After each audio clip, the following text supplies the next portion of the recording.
Emolument extortion shell game of the Plutocrats. $23 trillion in debt and rising. Yet we have 465 congressional representatives appropriated $1,158,671 per year in emoluments, and 100 senators appropriated $4,626,642 per year, plus 430 bureaucratic agencies necessitating capacious budgets. But this $23 trillion debt is not the plutocrats' burden, because of an innovative shell game that was contrived to entrap the common people as slaves and produce an endless flow of extorted revenue, thus preserving these plutocrats' power and prosperity for generations. This shell game consists of taxes and the defrauding policies of acquiring the common people's money, a faux two-party system that operates on a do as I say, not as I do mantra, and erroneous claims to obtain the American dream through home ownership, deliberately enticing common people to voluntarily acquire debt to generate more taxes for their emolument and usury payments for their banker friends, whom in turn donate this money back to them in their campaigns, precipitating in cosmic common people with intentional concealment of felonious statutes that surmise proprietorship unconditional. But defrauding them, these plutocrats impose property tax upon their residents, anticipating deficiency of subsidy generating confiscation. Unscrupulously passing the Fifth Amendment Takings Clause, and forcibly acquiring common people's equity, accumulating privileged luxuriance, thusly manipulating the elected positions allocated to them. Stimulating this illusion is continuous propaganda covertly embedded throughout the entire spectrum of social media, inciting common people to confront each other through apprehension disseminated by egocentric plutocrats that present the common people with counterfeit candidates, contriving plight to formulate solutions, thus sustaining their corrupt syndicate for generations. Expending common people's money, dispensing it furiously to solving America's fiscal sustainability. These pretentious plutocrats retain remittance of emolument, and betrayed common people remain distraught and subjugated, utilizing fear of punishment, extortion, and humiliation, implementing laws enforced by one of 430 bureaucratic agencies designated to perpetrate the shell game. The conception of this shell game derived from covetousness of the plutocrat, attributed by the common people, necessitating compulsive propensity for debauchery. Escalated by plutocrats advocating the American dream and emphasized by a continual intrusion of commercials, interspersed with propaganda manipulating common people to conclude bigger is better, must have more, better than your friends and family, then prompt the common people to relish about their quintessential possessions while inundating themselves in debt and perpetual servitude. Luke 12:15, and he said unto them, Take heed and beware of covetousness, for a man's life consisteth not in the abundance of the things which he possesseth.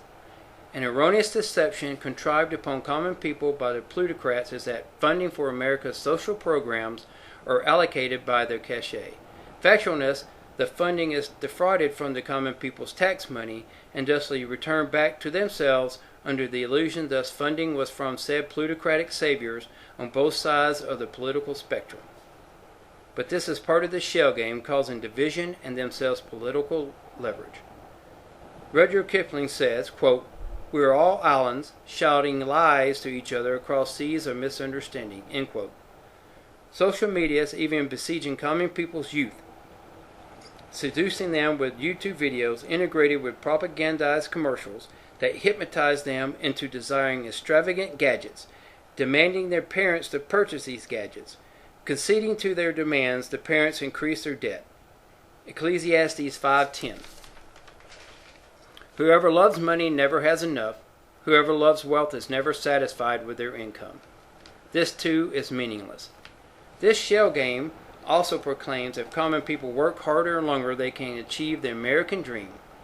This is a deception to indoctrinate the common people to voluntarily accumulating more debt and paying more in taxes, instituting these plutocrats as their controllers.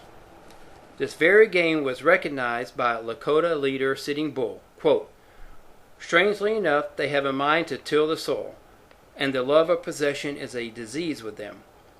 These people have made many rules that the rich may break, but the poor may not. They take their tithes from the poor and weak to support the rich and those who rule." End quote. The ruling class on both sides play this shell game unscrupulously, and to make it more contentious is that common people are destitute, but still these plutocrats amass emolument and remain in control. With the proviso that these plutocrats have with their constituents, they would not receive any more emolument nor the hundreds of millions raised for their campaigns. They should disperse the taxpayers' revenue and additionally the hundreds of billions of revenue a year distributed to other countries to sustain sustenance of the common people. At no time is this going to happen, thus proving the American dream is only for these self-asserting plutocrats and a farce for its common people. 1 John 2:15 through 17. "Love not the world, neither the things that are in the world. If any man love the world, the love of Allah is not in him. For all that is in the world, the lust of the flesh, and the lust of the eyes, and the pride of life, is not of Allah, but is of the world. And the world passeth away, and the lust therefore be that doeth the will of Allah, abideth forever." Now is the time for common people to unify all across America and immediately extract themselves from this shell game. Rudyard Kipling says, quote, "For the strength of the pack is the wolf, and the strength of the wolf is the pack." End quote. Employing our superior multitudes of common people, we have the means of terminating these racketeers and achieving an enduring end to this shell game, reclaiming our lives no matter the cost. Quote, "No price is too high to pay for the privilege of owning yourself." End quote. Rudyard Kipling.